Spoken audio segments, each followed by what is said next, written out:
कैसे हैं आप सब लोग? एक बार मुझे बताइए कि आप सबको क्या मेरी आवाज़ प्रॉपर आ रही है? एक बार बताइए प्लीज़, क्या आप सबको मेरी आवाज़ प्रॉपर आ रही है? Is everything is clear? I hope you all are very good. Very good afternoon. ये कौन है? पिंटू, मोहम्मद, नीरज, श्याम, राहुल, अंजू, अमिता, अंतरा, अंकुर, सुरेंद्र, वैदेश्री, शिखा। जल्दी से आइए, come fast. Doctor Nishant, Anjali Singh. Ma'am please start करिए। यस, स्टार्ट कर रहे हैं अपन। चलिए स्टार्ट करते हैं आज का सेशन। तो आज का जो ये सेशन है वो ये है कि हम एनसीईआरटी से हम लोग कैसे पढ़ाई करेंगे। मीन्स हमें ये पता है कि yes, very good afternoon everyone. Is everything is clear? आपको मेरी आवाज और वीडियो दोनों बिल्कुल क्लियर है? यस, झुंझुनू से नमस्ते। यस संदीप जी, झुंझुनू से भी आपको नमस्ते। चलिए ठीक है, स्टार्ट करते हैं आज का सेशन। तो हमेशा हमारी एक सेशन की स्टार्टिंग रहती है कि हम एक अच्छे से मोटिवेट के साथ में करते हैं, लेकिन मुझे लग रहा है कि आप ऑलरेडी बहुत मोटिवेट है, तो मुझे आपको मोटिवेट करने की जरूरत नहीं है।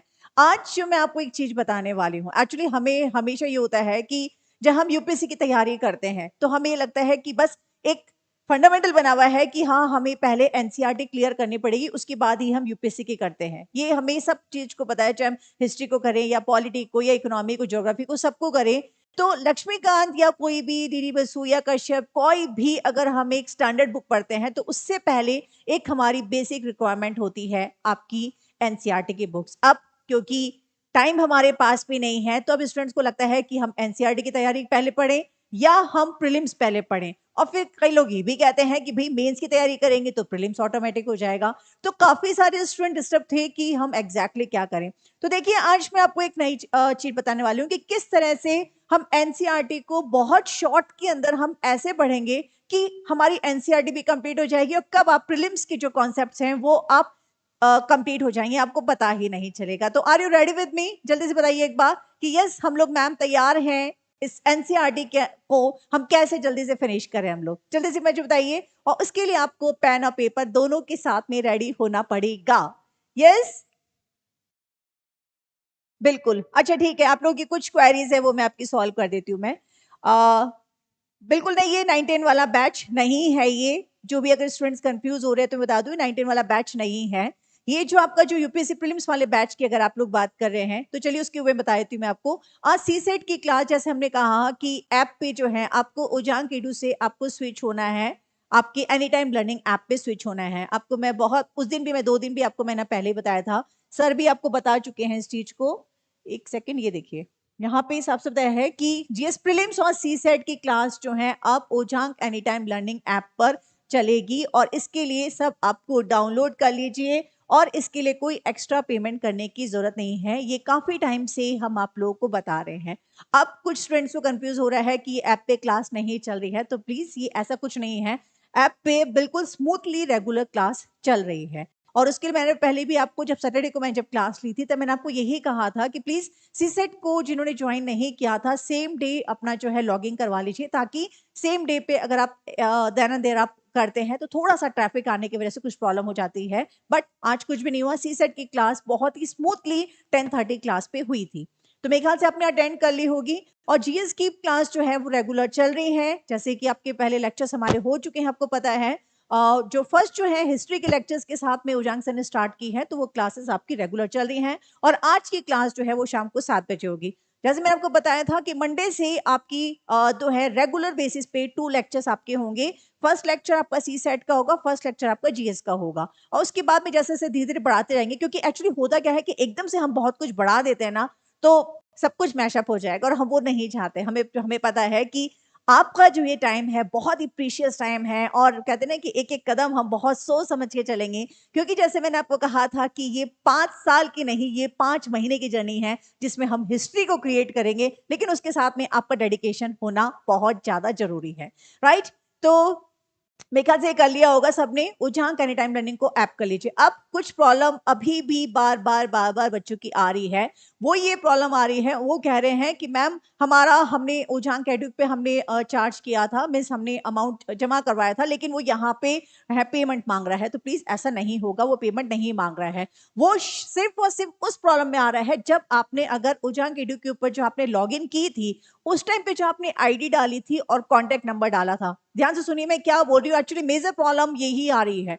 जिन भी स्टूडेंट्स को बोल रहे हैं कि हमें ऐप नहीं दिख रही है, हमें ऐप मिल नहीं रही है, पेमेंट नहीं हो रहा है, यही मेन प्रॉब्लम है कि आपकी लॉगिन आईडी जिससे आपने की थी उजांक एडू के ऊपर और जो आपका कॉन्टेक्ट नंबर था, वो दोनों आपका सेम होना चाहिए। अगर सेम नंबर था आपका और फिर आप इस उजांक एनी टाइम लर्निंग ऐप को करते हैं तो वो इजीली हो जाएगा। लेकिन आपने सोचा कि वहां पे कुछ और, यहाँ पे कुछ और, तो वो नहीं होगा।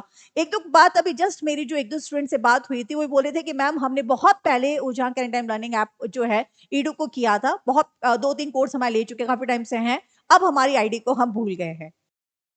अब हमारी आईडी को हम भूल गए हैं, तो हम नए आईडी से कर रहे हैं। तो प्लीज ये प्रॉब्लम उन्हीं स्टूडेंट्स के साथ में आ रही है, क्योंकि वो डाटा जो ट्रांसफर हो रहा है, अब देखिए हम लोग अगर फेस टू फेस मिलते हैं, अगर ऑफलाइन कुछ है तो ठीक है, अभी इधर का इधर क्लास में बिठा दिया, लेकिन भैया देखिए ये टेक्निकल चीजें हैं, तो जहां टेक्निकल चीजें आएंगी तो वहां पे सारी चीजें एक प्रॉपर डिसिप्लिन के साथ में होती है।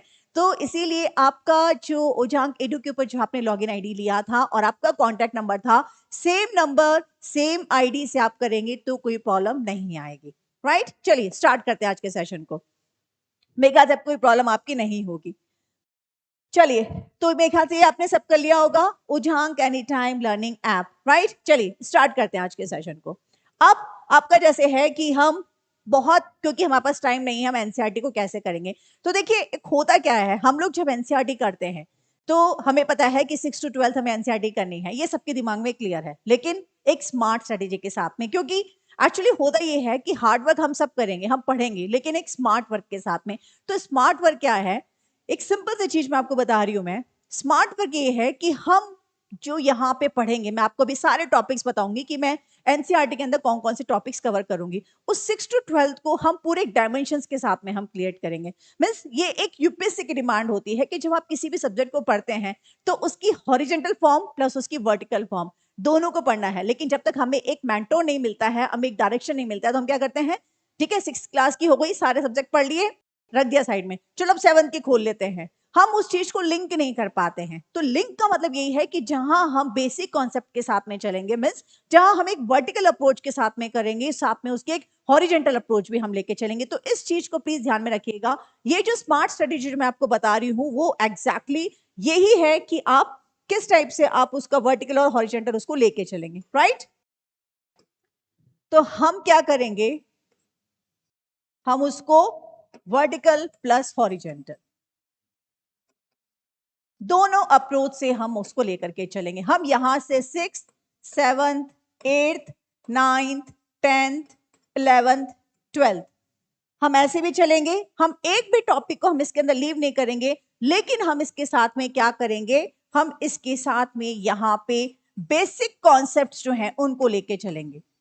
हम यहाँ पे आपके जो बेसिक कॉन्सेप्ट्स हैं उनको लेकर के चलेंगे, क्योंकि देखने में एक्चुअली बहुत होता है कि पॉलिटी बहुत सिंपल है, फैक्चुअल है, बहुत इजी है, लेकिन आपने जैसे अभी देखा होगा कि अभी 2022 के अंदर जो हमारा एग्जाम हुआ था प्रीलिम्स के अंदर, उसमें ये सारी चीजें खत्म हो चुकी है। मीन्स अभी जो डिमांड है आपकी, जो यूपीएससी की जो डिमांड है, जो एनसीईआरटी हमें करनी है, उसमें हमें यहाँ पे एक सिंपल सी एनसीईआरटी को हम किससे करेंगे, यहाँ पे कॉन्सेप्चुअल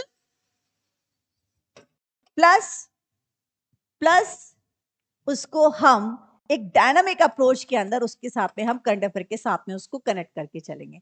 तो देखिए कितना इंटरेस्टिंग हो जाएगा, कब आप एनसीईआरटी के साथ में, कब आप अपने जीएस पेपर्स को भी आप साथ साथ लेकर के चलेंगे। राइट, तो मेरे ख्याल से अब काफी स्टूडेंट्स को लग रहा होगा कि यस मैम एनसीईआरटी का बैच भी हमें ले लेना चाहिए। बिल्कुल आपको ले लेना चाहिए, क्योंकि उससे बहुत डेप्थ आपको जो है मालूम पड़ जाएगी। अब देखिए हम लोग यहाँ पे किन किन टॉपिक्स को हम लोग कवर करेंगे, मैं आपको बताती हूँ। मैं ये देखिए, ये डे वाइज आपका लेक्चर प्लान है, जो यहाँ पे आपका एनसीईआरटी का 6 to 12 का जस्ट इसमें बताया गया है, और इसमें ऐसा कोई टॉपिक नहीं है जो हम नहीं बताएंगे, और बिल्कुल इन डेप्थ इसके अंदर आपको पढ़ाया जाएगा। तो देखिए एक बार हम देख लेते हैं कि हम कौन कौन से टॉपिक को करेंगे, फिर हम आज की क्लास स्टार्ट करते हैं, जो कि फंडामेंटल राइट्स के साथ में या फंडामेंटल जो बेसिक फंडामेंट्स ऑफ पॉलिसी है वहां से हम स्टार्ट करेंगे। तो फर्स्ट टॉपिक जो हमारा होगा, देखिए ये मैं लिखा भी है, डे वाइज लेक्चर प्लान है हमारा ये पॉलिटिका, एनसीईआरटी पॉलिटिका, जिसमें फर्स्ट डे मिस जो आज हम लोग करने वाले हैं मिस, आज हमारी 28 तारीख है, 28 नवंबर, आज हम इसको करने वाले हैं। फर्स्ट है राज्य व्यवस्था की मूल अवधारणाएं miss, basic fundamentals of polity. कल जो आपकी क्लास होगी वो होगी आपकी संविधान का निर्माण एवं उसकी विशेषताएं, कि किस प्रकार से हमारा संविधान बनाया है, क्यों बना है, क्या उसकी स्पेशल जो फीचर्स हैं, वो सारी चीजें हम इसके अंदर करेंगे miss. Making of the constitution and it's salient features, आप लिख सकते हैं, आप नोट डाउन कर सकते हैं, और जब आपकी एनसीईआरटी की क्लास होगी आपको सारे टॉपिक्स ये वर्ड टू वर्ड करवाए जाएंगे, पूरे सीक्वेंस में आपको ये सारी चीजें करवाई जाएंगी। और ये बहुत रिसर्च के बाद चार जो आपकी जो 6 to 12 की जो आपकी एनसीईआरटी की क्लास है उसको पूरा सिलेबस को उसमें कंसोलिडेट किया गया है। थर्ड क्लास जो होगी आपकी अमेंडमेंट्स ऑफ द कॉन्स्टिट्यूशन में, संविधान के अंदर संशोधन का जो प्रावधान है हमने कैसे रखा है, क्यों रखा है।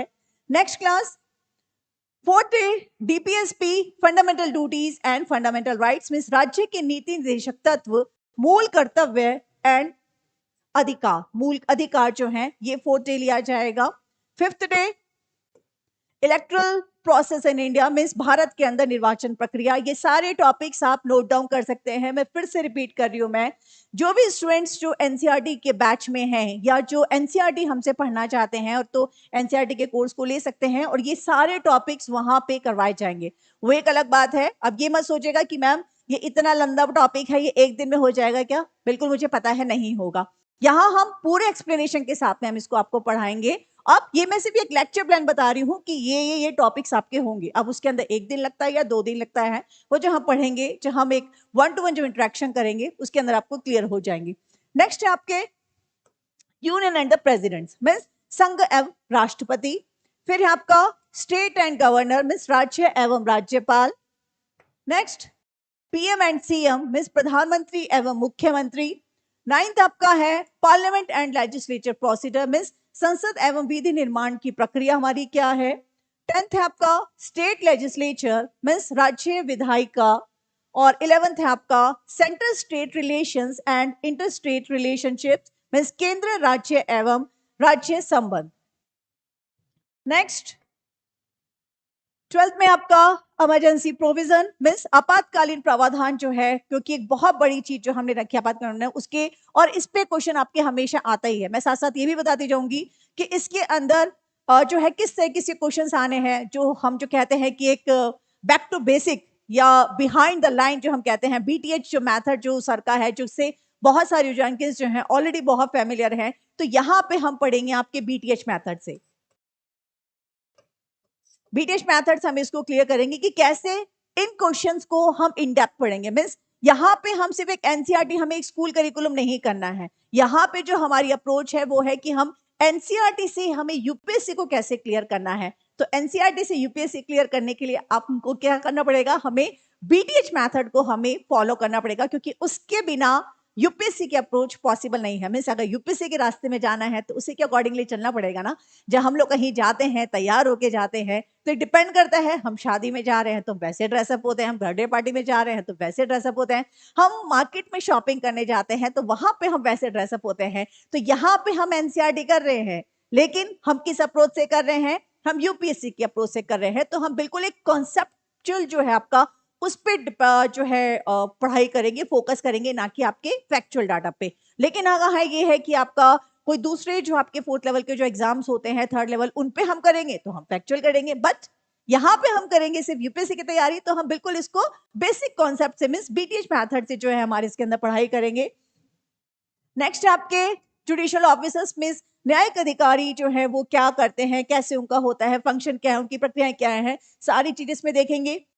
14 लेक्चर जो हमारा होगा वो होगा union and state judiciary's means केंद्र एवं राज्य न्यायपालिका। 15th schedule areas and the special classes management means अनुसूचित क्षेत्र एवं विशेष कार्य प्रबंधन। आप देख सकते हैं कि पूरी 6 to 12 की क्लास का जो सिलेबस है उसको पूरा कंसोलिडेट यहाँ पे किया गया है और पूरा डेप्थ के साथ में। नेक्स्ट है आपका panchayat, municipal and cooperatives means panchayat, नगर निगम और सहकारी संगठन। नेक्स्ट लेक्चर आपका लैंग्वेज पॉलिसी मीन्स भाषा नीति क्या है हमारी, फिर आपका कॉन्स्टिट्यूशनल बॉडीज मीन्स संवैधानिक निकाय हमारी क्या है, और उसके साथ ही जो हमारा लास्ट लेक्चर होगा वो आपका नॉन कॉन्स्टिट्यूशनल बॉडीज मीन्स आपके संवैधानिक निकाय। तो ये है हमारे जो टॉपिक्स जहां हम एक एनसीईआरटी बैच के अंदर हम कंप्लीट करेंगे। आप नोट डाउन कर सकते हैं इसको, और ये सारे टॉपिक्स जो है आपके बिल्कुल सीक्वेंस में होंगे, इसमें से एक टॉपिक भी आपका ऊपर नीचे नहीं होगा। अब हम स्टार्ट करते हैं क्लास।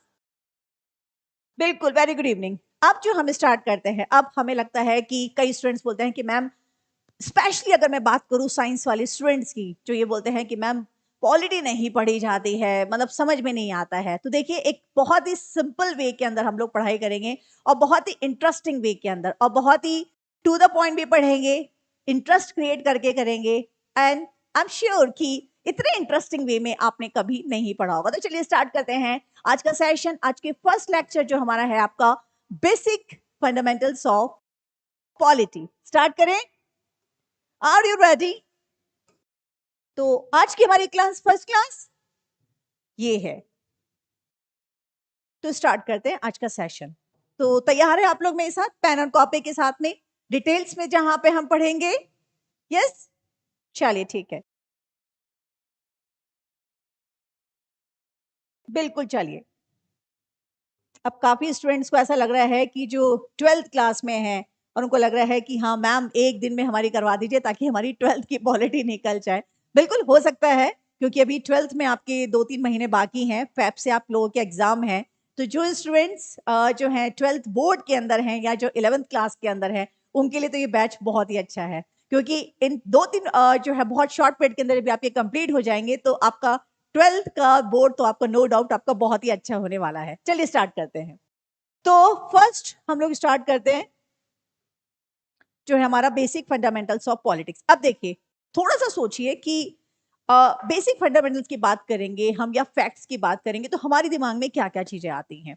तो हमारे दिमाग में सबसे पहले क्या आता है कि हाँ भाई, संविधान क्या है। एक्चुअली देखिए, इसमें एक चीज थोड़ा सा मैं आपको लॉजिक बताती हूँ कि किस टाइप से आपको एक पढ़ाई को करना चाहिए, या किस तरह से हम एक इंटरेस्टिंग वे के अंदर हम पढ़ाई कर सकते हैं, या हमारी जो फर्स्ट जो क्लास होगी वो क्या होनी चाहिए। तो देखिए, जब आप किसी चीज नई चीज को पढ़ते हैं तो हमारे दिमाग में बहुत सारे क्वेश्चंस आते हैं कि संविधान है, मीन सबसे पहला अगर हम नाम ले पॉलिटी का, तो फर्स्ट वर्ड हमारे दिमाग में क्लियर होता है संविधान, राइट।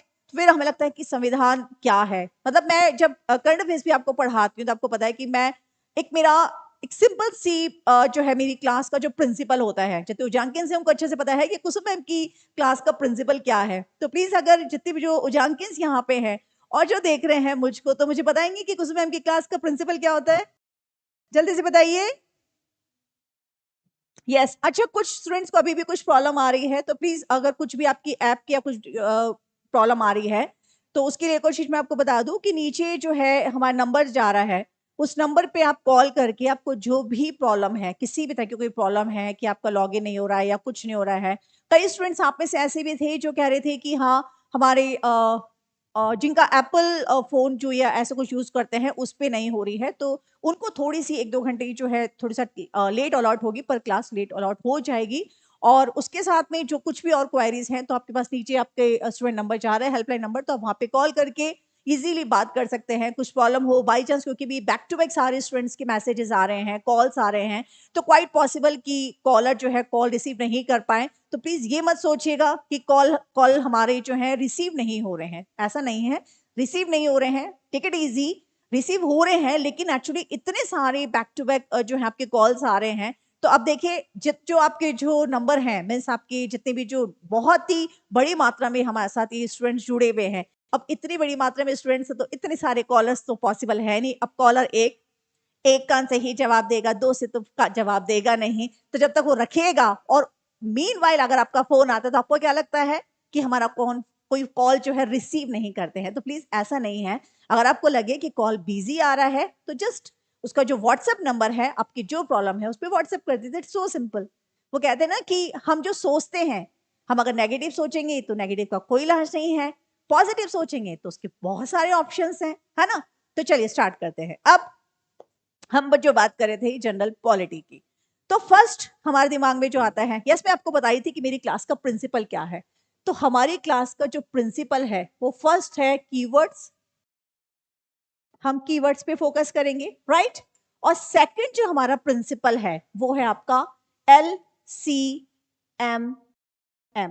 अब आप सोच रहे कि मैम ये LCMM क्या होता है, तो ये LCMM होता है less in copy more in mind, right. ये है आपका less in copy more in mind. Means हम जो भी पढ़ेंगे हम ऐसे पढ़ेंगे कि हमें ऐसा लगे कि नोट्स नहीं बनाने हैं। मुझे पता है बहुत सारे स्टूडेंट्स को ऐसा लगता है कि मैम नोट्स नहीं बनाए, और सही में मैं ये भी नहीं चाहती। नोट्स बनाइए बहुत ही छोटे जो आपको याद नहीं रहता, लेकिन कोशिश करिए ज्यादा से ज्यादा चीजों को जो है दिमाग में जोड़ने की, कि क्योंकि आप जब एग्जामिनेशन हॉल में बैठेंगे तो वहां पे आपका ब्रेन काम आएगा, आपके जो नोट्स हैं जो कॉपीज हैं वो आपकी बाहर रह जाएंगी, राइट। चलिए अब टाइम पास नहीं करते अपन और बातें नहीं करते, मतलब टाइम पास तो नहीं, बातें नहीं करते अपन और पढ़ाई करते हैं। तो देखिए अगर मैं बेसिक फंडामेंटल्स की अगर मैं बात करूं इसके अंदर, तो आप ध्यान रखिएगा जब भी आपको लगे कि मैम नोट्स बनाने हैं, मैं आपको ये चीज याद दिला दूंगी क्योंकि मैं आपको नहीं लिखवाऊंगी ज्यादा।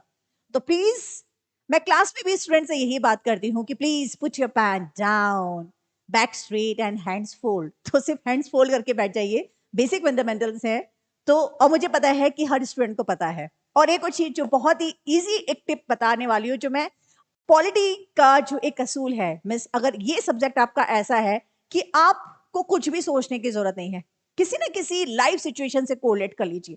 बहुत ही लाइफ सिचुएशन से आप कोरिलेट करेंगे, उस चीज को समझना बहुत आसान हो जाता है। मिस जहां ऐसा लगे कि ये सब्जेक्ट टफ है तो बस उसको किसी ना किसी सिचुएशन से रिलेट कर लीजिए। तो आज मैं आपको बताती हूँ कि पॉलिटी को हम रियल लाइफ के अंदर कैसे सिचुएशन को कोरिलेट कर सकते हैं। ठीक है, चलिए तो स्टार्ट करते हैं आज की क्लास, बेसिक फंडामेंटल्स। और बेसिक फंडामेंटल में जो हमारा जो फर्स्ट जो है वो है हमारा कि हम हमारे संविधान को, हमारे कॉन्स्टिट्यूशन को हम एक लिविंग कॉन्स्टिट्यूशन बोलते हैं, राइट। हम इसको एक लिविंग कॉन्स्टिट्यूशन बोलते हैं।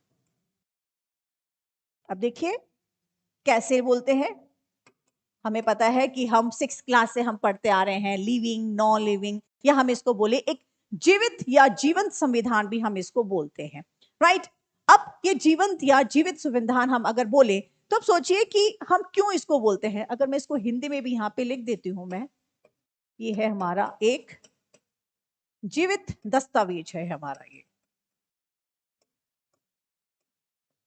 अभी सोचिए हम इसको जीवित क्यों बोला है, जीवित क्यों बोला है। इसके नोट्स नहीं बनाने, मैं आपको पहले कह रही हूँ नोट्स नहीं बनाने हैं।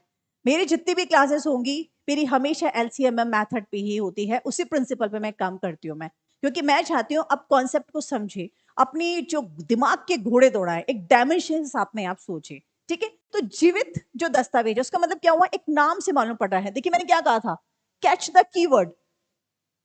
क्या बोला मैंने, कैच द कीवर्ड, मिस उस वर्ड को पकड़िए। वर्ड मैंने क्या पकड़ा कि ये जीवित है। जीवित है, जीवित मेरे दिमाग में क्यों आता है कि हाँ भाई जिंदा है। जिंदा है मतलब कि हाँ हम भी कुछ बोल सकते हैं, हमारे कुछ अधिकार हैं। अगर मैं कुछ गलती कर दूं तो मैं उसको सुधार सकती हूँ और मैं कुछ भी कर सकती हूँ। तो सेम चीज हमारे कॉन्स्टिट्यूशन के अंदर अगर मैं किसी दस्तावेज के अंदर अगर मैं जीवित का नाम डाल दूं तो इसका मतलब क्या होगा कि वो एक जीवित है, वो एक जान है, मीन्स वो मरना नहीं है। अगर सपोज एक डेड बॉडी है, डेड बॉडी का आप हाथ हिलाओगे तो फट से गिर जाएगा। डेड बॉडी को अगर ऐसे थप्पड़ मारोगे तो कोई रिएक्शन नहीं होगी। तो जब मैं कह रही हूँ कि दस्तावेज हमारा जीवित है, मीन्स अगर ये इसमें कुछ ऐसा कुछ होता है कि इसमें सुधार की आवश्यकता है या कुछ इसमें एड ऑन करने की आवश्यकता है तो हम इसके अंदर कर सकते हैं। तो इसीलिए हम इसको जीवित दस्तावेज बोलते हैं कि मीन्स जो हमारा जो मूल सिद्धांत है, जो हमारे लीडर्स ने, जो हमारे राष्ट्रनेताओं ने हमारे लिए लिखा है, हम उसकी छेड़छाड़ उसमें हम नहीं करेंगे। लेकिन हम उसके अंदर तो कभी ऐसा कुछ हुआ कि हाँ इसमें सुधार किया, किसी इसमें कुछ और रिफॉर्म करने की जरूरत है, हम उसके अंदर कर सकते हैं। यही रीजन है, इसको हम इसको बोलते हैं जीवित दस्तावेज। It's so simple, right. मेरे ख्याल से अब नहीं लग रहा होगा कि आपको इसके अंदर क्या डिफाइन करें, तो प्लीज मत लिखिएगा, कैसे भी इसको कोरिलेट कर सकते हैं। अब देखिए हमारा जब संविधान बना था, राइट, तो हमें नहीं पता था कि आज से 20 साल बाद वाली दुनिया कैसे होगी। अभी जैसे हम कह रहे हैं क्लाइमेट चेंज और ये है वो, दुनिया भर की हम बातें कर रहे हैं, हम सस्टेनेबल डेवलपमेंट गोल्स की बात कर रहे हैं। तब तो हमें नहीं पता था, तब तो कोई ऐसी टेक्नोलॉजी नहीं आई थी, कुछ भी नहीं आई थी। तब गिनी चुनी भाषाएं थी और इतनी भाषाएं भी नहीं थी। तो हमने क्या किया था उस टाइम पे, हमने लिखा, सब कुछ हमने लिखा, लेकिन हमें तो ये नहीं पता था ना कि 10 साल या 15 साल 20 साल, क्योंकि ये एक बार लिख गया है। अब ये थोड़ा है कि हाँ वो एक सेंचुरी के बाद में आपका कॉन्स्टिट्यूशन वापस लिखा जाएगा, नहीं लिखा जाएगा भाई, एक बार लिख दिया उसको। तो जब एक बार लिख दिया है तो, लेकिन उनकी समझदारी ने क्या कि भाई अगर कभी भी किसी भी साल में कुछ प्रॉब्लम होती है तो आप इसका जो मूल जो सिद्धांत है, जो इसके जो बेसिक जो है, जो फंडामेंट्स है, उसको आप बुनियादी उसको ढांचे को आप चेंज नहीं करोगे, लेकिन हाँ उसमें आप डाल सकते हो। तो इसका हमने एक प्रावधान रखा कि हाँ आप उसके अंदर अमेंडमेंट्स या सुधार या कुछ कर सकते हैं, राइट। इसलिए हम इसको क्या बोलते हैं, इसको हम एक लिविंग कॉन्स्टिट्यूशन या एक जीवित जो है दस्तावेज कहते हैं। क्लियर? चलिए नेक्स्ट आ जाते हैं अपने। नेक्स्ट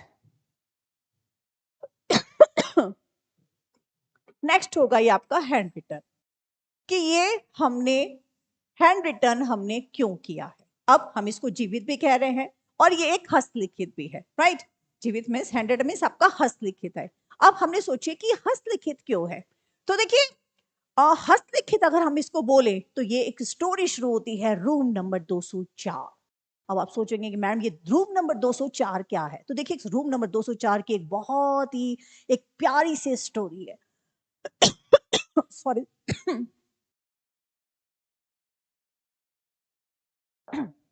अब हुआ ये कि जब हमने सोचा था कि हाँ हमारा एक संविधान होना चाहिए, एक रिटर्न फॉर्म में होना चाहिए, ताकि कोई भी सरकार आ जाए बाद में तो सॉरी, एक्सट्रीमली सॉरी, कि उसमें कुछ चेंज नहीं कर पाए। मतलब हमें जो एक अधिकार होने चाहिए तो अधिकार हमेशा जीवन पर्यंत हमको मिलते रहे। तो उसके लिए हमने सोचा कि नहीं यार कुछ एक संविधान हमारा लिखना चाहिए। अब जब ये संविधान हो रहा था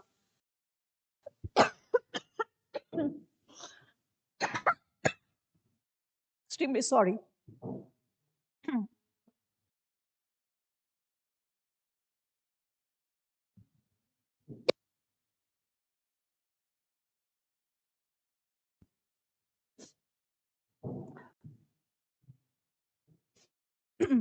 सॉरी, ठीक है, एक्सट्रीमली सॉरी, थोड़ा सा खांसी आ गई थी। ठीक है, नाउ इट्स ओके। तो एक्चुअली अब हुआ क्या कि ये जो स्टोरी था, जब हमें ये हुआ कि हम कुछ लिखेंगे, तो आपको एक बात बताती हूँ मैं। उस टाइम पे जैसे हमारे पीएम जो थे जवाहरलाल नेहरू जी थे, उन्होंने कहा कि यार किससे लिखवाएं, मतलब संविधान है, हमने सब कुछ सोच लिया है, लेकिन कुछ तो लिखवाना पड़ेगा, किससे लिखवाएं। तो अब सब में बात चली कि हाँ भाई कौन लिख सकता है। तो जब ये बात हुई कि कौन लिख सकता है, सॉरी,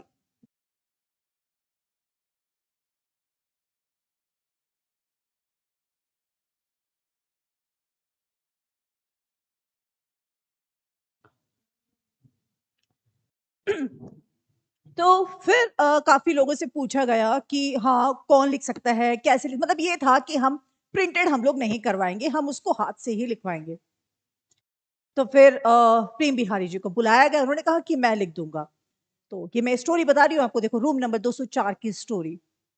तो फिर जब इनको बुलाया गया तो एक्चुअली हुआ क्या, जब ये रायजादा जी को बुलाया गया था तो जवाहरलाल नेहरू जी से उनसे पूछा कि भैया आप क्या लोगे आप।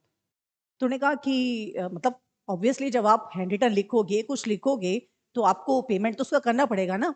तो उन्होंने साफ मना कर दिया, बोलते नहीं नहीं मुझे कोई पेमेंट नहीं चाहिए, मैं मेरे देश के लिए कुछ काम कर रहा हूँ।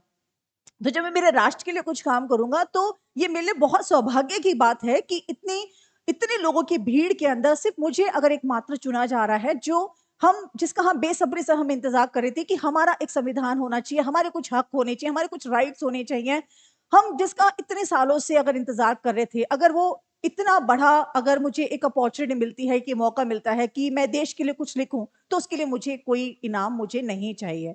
तो फिर जवाहरलाल नेहरू जी ने उनको कहा कि कुछ तो चलेगा। तो उन्होंने बड़े ध्यान से सोचा, बोले अच्छा ठीक है, मेरी एक शर्त है, पर मैं कोई भी किसी भी तरह के पेमेंट में इसमें नहीं लूंगा, आप सिर्फ एक थोड़ी सी मेरी हेल्प कर दीजिए या सपोर्ट, अगर आप सच में मुझे कुछ देना चाहते हैं तो ये है कि मैं जहां मैं जितने भी पेजेस जो होंगे कॉन्स्टिट्यूशन के अंदर जब मैं लिखूंगा, तो उस हर कॉन्स्टिट्यूशन के अंदर नीचे मेरे सिग्नेचर हो जाए, बस मुझे उससे ज्यादा कुछ नहीं चाहिए।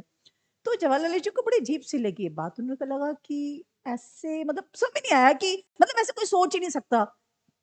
कि आप इतनी मेहनत करके इतने आप लिखोगे और वो कुछ भी नहीं। उन्होंने कहा कि सिर्फ मेरे साइन होने चाहिए। तो जवाहरलाल जी ने कहा अच्छा ठीक है, चलिए कोई दिक्कत नहीं है, आप कर सकते हैं काम।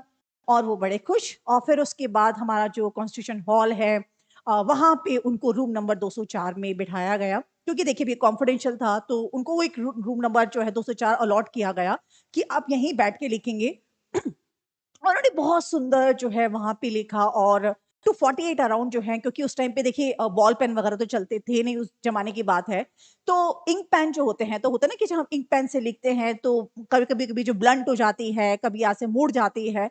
तो ऐसे 248 अराउंड जो है उनके रूम के अंदर इतनी सारी जो है निब्स आपके पहुँचाई गई थी, और बहुत ही सुंदर कैलीग्राफ से उन्होंने लिखा। और सबसे अच्छी बात उनकी ये थी कि उसमें एक भी मिस्टेक नहीं थी, नॉट अ सिंगल मिस्टेक उसमें आई है। और क्योंकि वो जो ब्लॉक पेन से उनसे जो लिखा, कहीं पे ऐसा नहीं कि पेन का जो है धब्बा पड़ गया, कुछ नहीं।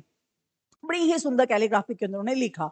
और एक और चीज बताती हूँ इसके अंदर, कहते हैं कि जब लास्ट में जब ये बन गया, तो बहुत सारे हमारे नेता ऐसे थे जो देखना चाहते थे कि हाँ भाई, हमारा जो है संविधान हमारा बन गया है, और क्या बनेगा, मतलब बहुत एक्साइटेड थे, मतलब पूरा देश एक्साइटेड था भाई। क्योंकि हमें पता है कि जब साइमन कमीशन के टाइम पे जब हमारा जो कमीशन बन के आया था संविधान, हम लोग उससे सेटिस्फाइड नहीं थे। क्योंकि हमें लग रहा था कि हमारा देश है, हम यहाँ पे रहने वाले हैं, तो हमें पता है कि हम किन प्रॉब्लम को फेस कर रहे हैं, हमें पता है कि हमें कैसी सिचुएशंस को डील करना पड़ता है, हमें पता है कि हाँ ये सिचुएशंस को हमें हटाना है। तो कोई वहां विदेश बैठ के हमारा संविधान कैसे बना सकता है भाई? तो हमें नहीं पसंद था। तो ये बहुत बड़ा मौका था हमारे लिए, हम लोग बेसब्री से इंतजार कर रहे थे इसका। लेकिन ये अलग बात है कि जब ये बन रहा था, तो उसके बाद में जो है काफ़ी जो है ऐसे हुए थे कि हम मतलब उनकी डेथ हो गई थी कि उस संविधान को देख नहीं पाए थे।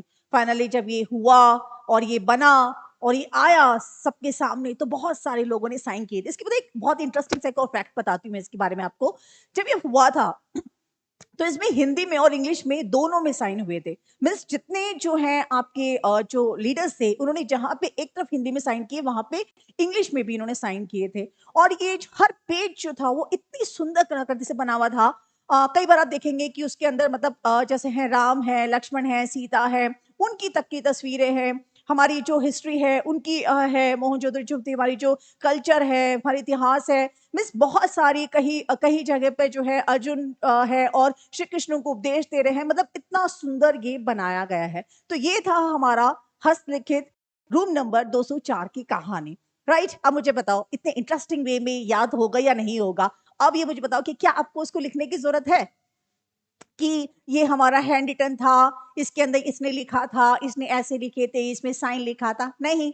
तो हमने इसको क्या बनाया, एक इंटरेस्टिंग स्टोरी बना दिया कि रूम नंबर 204 की कहानी। तो चलिए, ये मजाक कर रही थी मैं, लेकिन हाँ, क्योंकि कभी कभी पढ़ते पढ़ते हम थोड़ा सा इंटरेस्टिंग वे में कर लेते हैं, तो थोड़ी सी पढ़ाई आसान हो जाती है। राइट।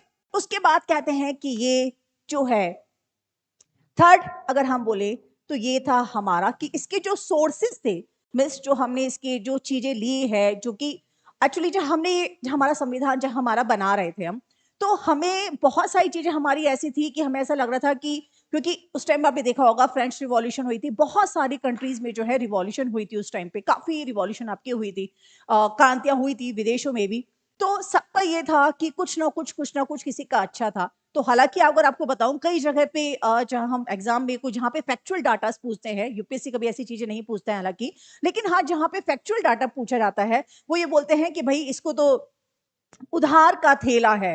मतलब बैग ऑफ बोरोड भी जो है इसको बोला जाता है हमारे संविधान को। उसके पीछे रीज़न ये है कि कई लोग का ऐसा मानना था कि अरे भई आप अपना संविधान कैसे बना लेंगे? मतलब एक चैलेंज था। एक चैलेंज था जब हमारा संविधान लिख रहे थे, सबको लिख रहे थे कि इतनी बड़ी डेमोक्रेसी, एक्चुअली हमारे सामने जो सबसे बड़ा चैलेंज था, वो ये था कि अगर हम किसी और कंट्रीज़ की बात करते हैं, हम रशिया जहाँ-जहाँ से हमने लिए हैं, रशिया है, फ्रांस है, ऑस्ट्रेलिया है, जापान है, बहुत जगह से जो है हमने लिए हैं, कनाडा से लिए हैं। तो वहाँ में और हमारे में, मतलब उस टाइम जब बहुत सारे देश जो हैं, एक बिलॉन्गिंगनेस आई थी, एक राष्ट्रीयता की भावना सब में जन्मी थी, तब सबका ये था कि हाँ, हमारा संविधान एक होना चाहिए। लेकिन इंडिया के लिए एक बहुत बड़ा क्वेश्चन मार्क था। सबको लग रहा था भारत संविधान बनाएगा, एक लोकतांत्रिक देश बनेगा, कैसे? एक रिपब्लिक बनेगा वो, मतलब सबको बड़ा आश्चर्य था कि कैसे बना सकता है। उसके पीछे रीजन पता है क्या था? रीजन ये था कि अगर हम दूसरे देशों की बात करते हैं, तो वहां पे सिर्फ एक रिलीजन होता है, राइट? दूसरी चीज, पॉपुलेशन बड़ी छोटी सी होती है, तो जहां पे गिने चुने लोग, जहां पे एक सिंपल से एक ही धर्म, एक ही जो है भाषा, तो कोई दिक्कत है ही नहीं वहां पे। लेकिन भारत जैसे देश के लिए, इतना विविधताओं वाले देश के लिए सबसे बड़ी हमारी दिक्कत थी, हमारा जो देश था, जब हमने हमारी बागडोर संभाली थी, तो ये बहुत चैलेंज था। सबको लग रहा था कि अरे देखते हैं भारत, दिखाओ कैसे अपने संविधान को बनाते हैं, कैसा बनता है। और उसके बाद जो बना है वो आप सब जानते हैं कि कैसा बना है, और अभी तक हमें इसमें कोई दिक्कत नहीं आई है। मतलब बेस्ट उसको हम कह सकते हैं, जिसको अभी तक आज तक सारी चीजें फॉलो हो रही हैं। उसके पीछे रीजन ये था, जो एक चैलेंज हमारे सामने था, कि हमारा देश विविधता से भरा हुआ, हमारा देश जनसंख्या इतनी सारी, जनसंख्या इतनी सारी, धर्म इतने सारे, धर्म के साथ साथ जातियां इतनी सारी, उनके साथ साथ भाषाएं इतनी सारी। तो ये एक बड़ा था कि मतलब ऐसा नहीं हम कह सकते कि किसी को ये नहीं लगे कि इसको प्रिविलेजेस दे रहे हैं, कि उनको प्रिविलेजेस नहीं मिल रहे हैं। मतलब हम, वो कहते हैं ना कि बहुत, हम ये नहीं चाहते थे कि उस टाइम जो ब्रिटिशर से जो हमने हमारे हाथ में लिया था, उस टाइम पे जो प्रॉब्लम हुई थी, वो एक भी कमी हमें रह जाए। तो एक एक चीज हमने बहुत संभल संभल संभल के ली है। तो अगर हम ये बोलते हैं कि हमने जो है एक बैग ऑफ बोरो, या एक उधार का थैला, कई लोग इनको जो बोलते हैं कि हाँ हमने सोर्सेज बहुत सारे लिए लिए हमने सोर्सेज, लेकिन उसके पीछे रीजन था। जैसे हम लोग एक कहते हैं ना कि अगर हम बोलते हैं कि उसकी लाइफ देखो, उसकी लाइफ देखो, हम क्या करते हैं, दुनिया भर से लेसन लेते हैं। हम, हमसे कोई गलती हो जाती है या किसी सामने वाले से कोई गलती होती है, तो हम क्या सोचते हैं, नहीं यार ऐसा काम मैं नहीं करूंगा कभी। करते ना आप लोग? हम हम ह्यूमन बीइंग क्या करते हैं, हम हमेशा एक दूसरे की लाइफ से कुछ ना कुछ सीखते हैं। किसी का एक्सीडेंट हो गया, हमें लगता है हाँ शुक्र है हम नहीं थे, इसने हेलमेट पहनी पहनी होगी, अब तो मैं हेलमेट पहनेंगे। तो मैं ये चीज कि किस तरह से हम हमारे सराउंडिंग्स के अंदर जो हुआ, जो अच्छा चीज हुआ, मीन्स जहां का जो अच्छा था वो वहां से हमने ले लिया, जिसका जो अच्छा लगा वो हमने ले लिया। इनका ये अच्छा नहीं था वो हमने नहीं लिया, लेकिन उसको हमने मॉडिफाई किया हमारे अकॉर्डिंगली। तो अगर ये बात कही जाए कि हमने सब कुछ कॉपी किया है, तो बिल्कुल हमने कॉपी नहीं किया है। और ये बहुत ही बड़ा स्टेटमेंट था। और आप देखोगे 11th क्लास की एनसीईआरटी के अंदर साफ साफ लिखा हुआ है, 12th क्लास की, सॉरी 12th क्लास की एनसीईआरटी के अंदर, शायद पेज नंबर मुझे एग्जैक्टली याद नहीं आ रहा, बट लेफ्ट साइड में एक पेज था ये, उसमें साफ साफ शब्दों में ये लिखा हुआ है, जहां पे जो है जवाहरलाल नेहरू जी का पूरा एक, पूरा डिटेल के अंदर उन्होंने लिख रखा है कि क्यों, क्या रीजन, जो ये लोगों की जो जवाब थी, उनके बातों का जवाब दिया उन्होंने कि नहीं भाई ऐसा नहीं है। हमने इसके अंदर हमारे अकॉर्डिंगली चेंजेस किए हैं, वर्ड हमने वहां से लिया है, हमने डीपीएसपी है, बहुत सारी चीज हमने ली है, लेकिन उसके पीछे एक सॉल्यूशन है कि जो हमारे अकॉर्डिंगली हमारा एडजस्ट होता है, राइट। तो वो हमने इसको यहां पे लिखा, सोर्सेज ऑफ इसको मैं सिर्फ यहां पे लिख देती हूं मैं, सोर्सेज, राइट। नेक्स्ट क्लास पे अपन डिटेल के अंदर सारे क्योंकि वो जो है उसके जहां हमने लिखा है भारत का अधिनियम जो है, या ब्रिटेन से हमने क्या लिया है, यूएस से हमने क्या लिया है, जापान से हमने क्या लिया है, कनाडा से हमने क्या लिया है, इसको पूरा एक सेपरेट अपन लेक्चर में पढ़ेंगे, क्योंकि यहाँ पे पढ़ेंगे तो वो बहुत ज्यादा मैशी हो जाएगा। तो उसको अपन एक सेपरेट लेक्चर में जिसको अंदर कंप्लीट करेंगे, राइट। बिल्कुल।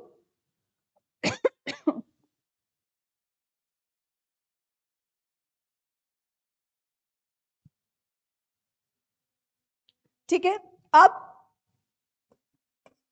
सोर्सेज हमें मालूम पड़ गए कि हाँ हमारे मूल सूत्र क्या है। फिर अगर हम बेसिक फैक्ट्स के अंदर इसके अंदर आते हैं, तो अब हमें लगता है कि ये लॉन्गेस्ट भी है, राइट। अब ये लॉन्गेस्ट का तो मुझे पता है बहुत ही फैक्चुअल है, ये बहुत ही सबसे लंबा जिसे हम कहते हैं, ये बहुत ही फैक्चुअल है, और ये सब बच्चों को पता है। कि मुझे लगता है कि किसी बच्चे को उसको मुझे बताने की जरूरत है कि ये कितना लंबा है, इसके अंदर जब हमारे हुए थे तो हमारे उसके अंदर जो है कितने आर्टिकल्स थे, कितने पार्ट थे, कितनी अनुसूचियां थी, ये सारे बच्चों को पता है, राइट। लेकिन मैं आज जो फर्स्ट क्लास, जो आपकी इंट्रोडक्शन क्लास लेना चाह रही हूँ, क्योंकि मेरी क्लास का हमेशा कॉन्सेप्ट ये रहेगा कि मैं फैक्चुअल, ठीक है, जो बताना है वो तो बताना ही है, लेकिन उसको कैसे एक इंटरेस्टिंग वे में हम कर सकते हैं। तो जहां पे फैक्चुअल है वो मैं आपको सारे नोट्स और पीडीएफ, आपको सारी चीजें मिल जाएगी। अब एक नया इसके अंदर हुआ कि कॉन्स्टिट्यूशन जब हुआ, तो कई लोग बोलते हैं कि ये रिटर्न, मतलब कई बुकों में आप देखेंगे कि ये रिटर्न और नॉन रिटर्न में क्या डिफरेंस है, राइट। अब एक चीज मैं आपको इसमें बताती हूँ, मैं ये जो हमारा हैंड रिटर्न है, राइट, इसके अंदर एक चीज कहीं बुक्स में आपको मिल भी जाएगी कि ये जो रिटर्न हमने किया है, एक होता है आपका, बताइए क्या है आपका?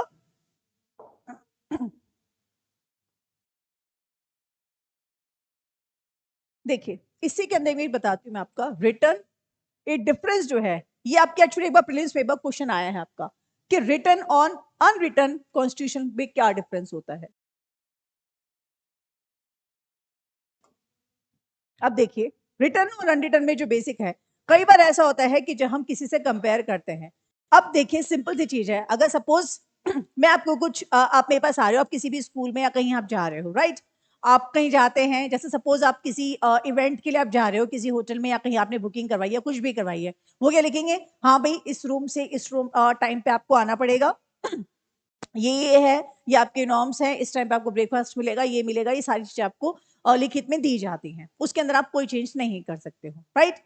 सेम चीज जो हमारे पास में रिटर्न में है, मीन्स हमारे मौलिक अधिकार है, हमारे राइट्स है, हमारी बहुत सारी चीजें हमारे इसके अंदर हैं कि हाँ कौन सी भाषा में इसकी दारी है, कौन सी अनुसूचित उसमें की जा रही है, सारी चीजें इसके अंदर हमारी क्लियर है। तो ये क्या है, जो हमारा एक रिटर्न फॉर्म में होती है तो हम बिल्कुल रिजिड हो जाते हैं, मीन्स हम इसके अंदर चेंज नहीं कर सकते हैं अनटिल अनलेस उसमें कोई बहुत ऐसी बात हो जाए कि आपको चेंज करनी पड़ी। सपोज जैसे मैंने कहा कि आप कहीं गए हैं, आपने कहीं शादी इवेंट कहीं आपने करवाए हैं, राइट?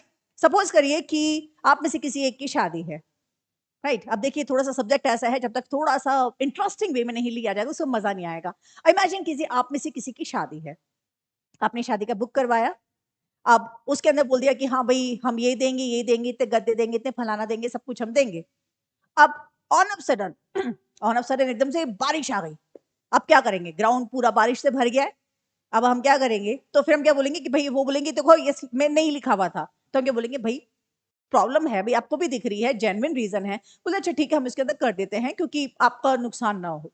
तो ये चीज क्या होती है, जब हम रिटर्न की हम बात करते हैं, मैं थोड़ा सा, आपको लग रहा है कि लिंक नहीं हो रहा है, लेकिन वो मुझे पता है लिंक नहीं हो रहा है, लेकिन मैं आपको थोड़ा सा इंटरेस्टिंग वे में, कि बच्चे बोर ना हो जाए, क्योंकि सब्जेक्ट ऐसा है कि मैं अगर पूरा यू क्यू पढ़ाने लग जाऊंगी तो आपको थोड़ी देर में ऐसा लगेगा बस मैम और नहीं तो थोड़ा सा इसको एंजॉय करके हम पढ़ेंगे, ताकि मैंने कहा ना LCMM, तो हो सकता है कि जब आप कुछ भूल जाओ तो आपको ऐसे यस, उस मजाक की वो जो हम कहते हैं ना कि कुछ हम क्रिएट करते हैं सिचुएशन, उससे हमें चीज बहुत जल्दी याद आ जाती है। तो जब हम कुछ रिटर्न के अंदर कुछ करते हैं तो हम यहाँ पे क्या करते हैं, हम यहाँ पे रिजिड है, नो डाउट हम रिजिड है हमारा कॉन्स्टिट्यूशन, लेकिन हाँ उसमें हम ये भी कहते हैं कि हमारा जो फंडामेंटल है, जो बेसिक्स जो हमारा मूलभूत जो बना हुआ है, उसमें हम चेंज नहीं करेंगे, इसमें हम थोड़ी सी चीजें जो हम इसके अंदर चेंज कर सकते हैं, राइट? अब इसके अंदर अगर हम मैं बात करूं रिटर्न की तो देखिए इसको आप ऐसे भी लिख सकते हैं, एक है जैसे सिंगल कॉपी, सबसे बड़ी बात इसकी, ये इसकी सिंगल कॉपी है, ठीक है? कोई इसकी कॉपी नहीं है, कोई दूसरा इसका नहीं है, ये इसकी सिर्फ और सिर्फ एक सिंगल कॉपी है, राइट? और ये भी बहुत ही कन्फाइड है, बहुत ही कन्फाइड है, मीन्स की बिल्कुल उसके अंदर कुछ नहीं कर सकते हैं, कुछ चेंज नहीं कर सकते हैं, बहुत ही सिंगल, कहीं आपको कहीं नहीं मिलेगी। दूसरी चीज, अगर हम इसके रिटर्न की बात करते हैं, इसकी खासियत की बात करते हैं, और क्या होगा बताइए, सोच के बताइए। अब देखिए मैंने आपको सिचुएशन दे दी है, मैंने आपको सिचुएशन दे दी है, और हम वही करेंगे। और एक कुछ बता दूं कि मेरी क्लास हमेशा एक वन वे इंटरेक्शन कभी भी नहीं होती है, कि सिर्फ मैं आई खड़ी हुई और आपको सिर्फ बड़ बड़ बड़ बड़ बड़ बड़ बोल दिया। जब तक मतलब एक ऑफलाइन क्लास जैसे होती है, तो सेम मेरी क्लासेस हमेशा भी ऑनलाइन आपकी ऐसी ही होंगी, जहां पे बिल्कुल वन टू वन इंटरेक्शन होगा, जहां पे सिर्फ वन वे कम्युनिकेशन नहीं होगा कि सिर्फ मैं पढ़ा रही हूं और आप सुन रहे हैं, दोनों साथ में मिलकर करेंगे, ताकि जो बच्चे कहीं भी बैठे हैं तो थोड़े से एक्टिव मोड के अंदर वो आ जाएं, राइट? तो चलिए सेकंड बताइए फटाफट से क्या होगा, अगर मैं बोल रही हूँ ये रिटर्न है, फर्स्ट लाइन मैंने अगर बोली कि इसकी सिर्फ एक सिंगल कॉपी है, दूसरा पॉइंट हम क्या लिखेंगे? रिजिड लिख दे, रिजिड लिख दे, बस जिद्दी तरह का है, कोई बदलाव नहीं होगा। कहते हैं ना जो घर में जो बड़े बुजुर्ग होते हैं, बहुत हम कहते हैं बहुत रिजिड हो तुम यार, बिल्कुल नहीं बदलते हो, बिल्कुल फ्लेक्सिबल ही नहीं हो। भाई किसी किसी का नेचर होता है ना कि बहुत ही अड़ियल टाइप के होते हैं कि नहीं मैं तो जैसा हूं वैसे ही रहूंगा, मेरा ये नेचर है, नेचर रहूंगा। तो ये भी हमारा थोड़ा सा जो हमारा कॉन्स्टिट्यूशन रिजिड है, जद्दी है, चेंज नहीं कर सकते हम, ठीक है? अब इसके अंदर हम कहेंगे, अगर हम जो गवर्नमेंट का जो स्ट्रक्चर है वो हम क्या कर सकते हैं कि कैसा है ये, राइट? स्ट्रक्चर ऑफ गवर्नमेंट, कि हम इसके अंदर हम कैसा देंगे, तो ये आपका स्ट्रक्चर ऑफ गवर्नमेंट। अब ये स्ट्रक्चर ऑफ गवर्नमेंट क्या होगा, सोचिए। ये जो स्ट्रक्चर ऑफ गवर्नमेंट जो होगा, ये होगा या तो हमारा फेडरल होगा, मीन्स जो आपका संघवाद है, या और क्या होगा सोचो, फेडरल के साथ में, या फिर आपका यूनिटरी है। अब देखिए इस चीज को हम कितने आसानी से समझते हैं। अब आपको लग रहा होगा कि मैम ये फेडरल और यूनिटरी वर्ड्स क्या होते हैं। फेडरल, यूनिटरी मीन्स जो आपके एक होता है, और फेडरल मीन्स जो आपके संघवाद होते हैं। अब देखिए वापस एक सिचुएशन दे रही हूँ। इमेजिन कीजिए कि अभी शायद बहुत सारे स्टूडेंट्स आप लोग ऐसे हैं जो कि स्कूल से पास होकर के आए हैं, राइट। ध्यान से सुनिएगा मैं क्या सिचुएशन दे रही हूँ, और देखना इस एग्जाम्पल से आपको इजीली समझ में आ जाएगा। मीन्स जो हम एक टॉपिक बाद में पढ़ेंगे, फेडरलिज्म जो हम पढ़ेंगे, डिसेंट्रलाइजेशन पढ़ेंगे, वो सारी चीज आपको क्लियर हो जाएगी। तो ध्यान से सुनिएगा, एक सिचुएशन में आपको बताना चाह रही हूं मैं। इमेजिन कीजिए आप स्कूल में हैं, स्कूल का हमने सबने देखा है, स्कूल में या कॉलेज में है, आपने देखा है कि स्कूल के अंदर एक ही प्रिंसिपल होता है, राइट। अब वो प्रिंसिपल का जो एक पूरा एक फर्स्ट क्लास से लेकर 12th क्लास तक कोई स्कूल है, अब क्या ये पॉसिबल है कि स्कूल का जो प्रिंसिपल है वो हर जगह चला जाए? वो प्राइमरी का भी पेपर देख रहा है, वो मिडिल का भी देख रहा है, वो सेकेंडरी का भी देख रहा है, वो सीनियर सेकेंडरी का भी देख रहा है, आर्ट्स का पॉसिबल है? भगवान थोड़ी ना है भाई, वो एडमिनिस्ट्रेशन चला रहा है, बट ये थोड़ा है कि अकेडमिक भी कर लेगा। फिर मालूम पड़ा कि रही भी स्पोर्ट्स एक्टिविटी हो रही है, वो स्पोर्ट्स में भी खड़ा हो गया, नहीं तुम ये करो वो करो, पॉसिबल है? नहीं है। तो उन्होंने क्या किया, स्कूल सिस्टम ने क्या किया कि एक स्मूथली सा जो है रन हो जाए, एक सब कुछ प्रॉपर चलने लग जाए, तो क्या किया, स्कूल को हमने थोड़ा सा छोटा डिवाइड कर दिया। डिवाइड हमने कैसे किया, एक हमने कर दिया फर्स्ट टू फिफ्थ, उसको हमने एक प्राइमरी नाम दे दिया, और हमने प्राइमरी के लिए हेडमिस्ट्रेस रख दिया, राइट। फिर हमने क्या किया, एक 6 to 8 के लिए हमने एक अलग हमने ब्लॉक कर दिया, फिर 9th 10th के लिए हमने एक अलग कर दिया, और 11th 12th के लिए हमने एक अलग कर दिया। हमने क्या किया, हमने उसको छोटे छोटे छोटे छोटे छोटे पार्ट्स में डिवाइड कर दिया। अब ये जो छोटे छोटे पार्ट्स हैं, ध्यान से सुनिएगा, छोटे छोटे छोटे छोटे पार्ट्स हैं, हमने को क्या किया कि अच्छा ठीक है, फर्स्ट टू फिफ्थ तो है, हमने उनका एक एकेडमिक इंचार्ज कर दिया। अब देखिए स्कूल है, ध्यान से सुनिएगा, ये स्कूल है, तो यहाँ पे क्या होगा, एकेडमिक इंचार्ज होगा, पढ़ाई तो होगी, लेकिन हमें ये भी पता है कि पूरी 24 घंटे तो पढ़ाई नहीं होती है, 365 दिन तो पढ़ाई नहीं होती है, कल्चरल एक्टिविटीज भी होती हैं, स्पोर्ट्स एक्टिविटीज भी होती हैं, कंपटीशन भी होती है, बहुत सारी चीजें होती हैं। तो हमने क्या किया, उसको और प्रॉपर एडजस्टमेंट करने के लिए कि सारी चीजें इजीली स्मूथली रन हो जाए, कोई भी पर्सन जो है ओवरबर्डन ना हो, किसी के ऊपर भी जो है एक एक्स्ट्रा वर्क ना रहे, ताकि वो अपने काम को प्रॉपर नहीं कर पाए। हमने क्या किया, उसके अंदर भी और डिवीजन कर दिए कि फर्स्ट टू फिफ्थ था, उसमें एकेडमिक भी डाल दिया, हमने एक जो है स्पोर्ट्स इंचार्ज अलग कर दिया, करिकुलम इंचार्ज अलग कर दिया, सब कुछ कर दिया।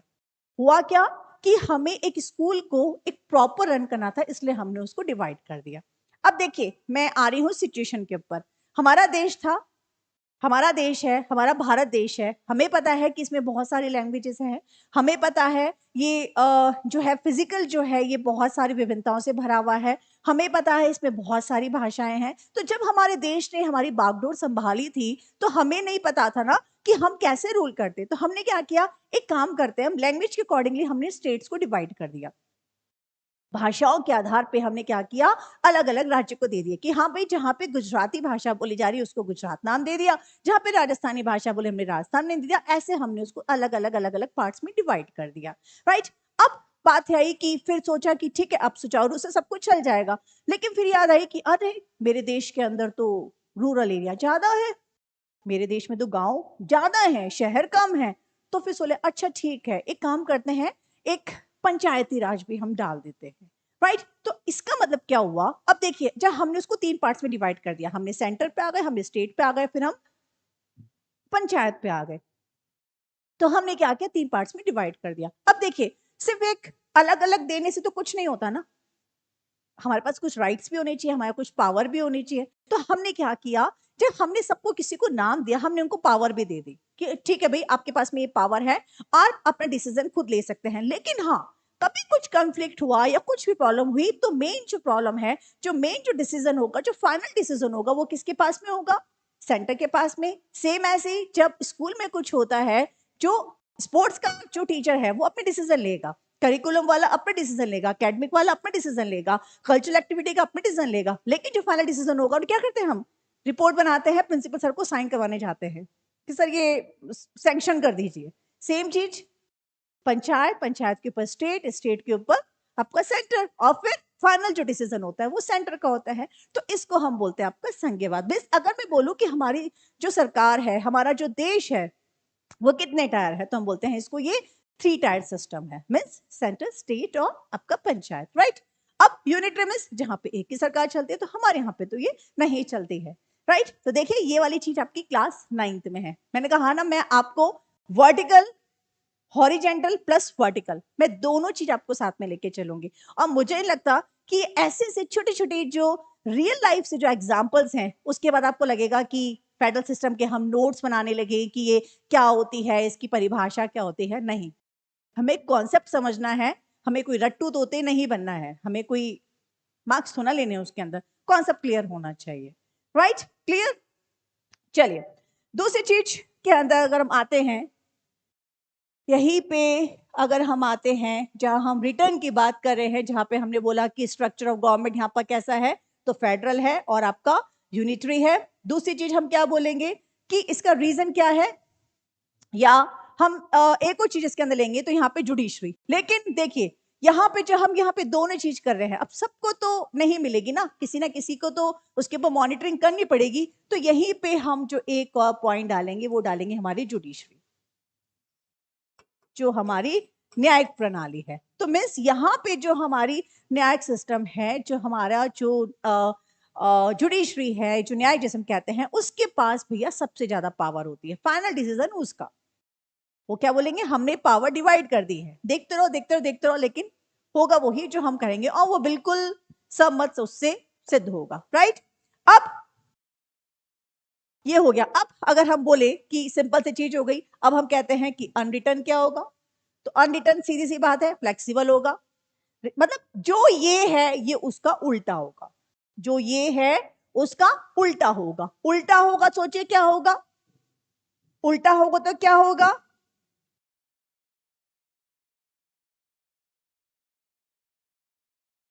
बताइए। उल्टा होगा तो क्या हुआ, जहां पे मैंने लिखा कि यहां पे एक सिंगल कॉपी है, तो यहां पे मैं क्या बोलूंगी, कोई सिंगल कॉपी नहीं है, नो सिंगल डॉक्यूमेंट। हो सकता है दूसरा हो, तो मैं यहां पे क्या बोलूंगी, मैं नो सिंगल डॉक्यूमेंट, कि हमारा इसका कोई सिंगल नहीं है, मीन्स इसका कोई अवतार भी बन के आ सकता है। जस्ट मजाक कर रही हूं मैं, मतलब जो रिटर्न में है वो अनरिटर्न आपका सिंपल चीज होगी, ठीक है।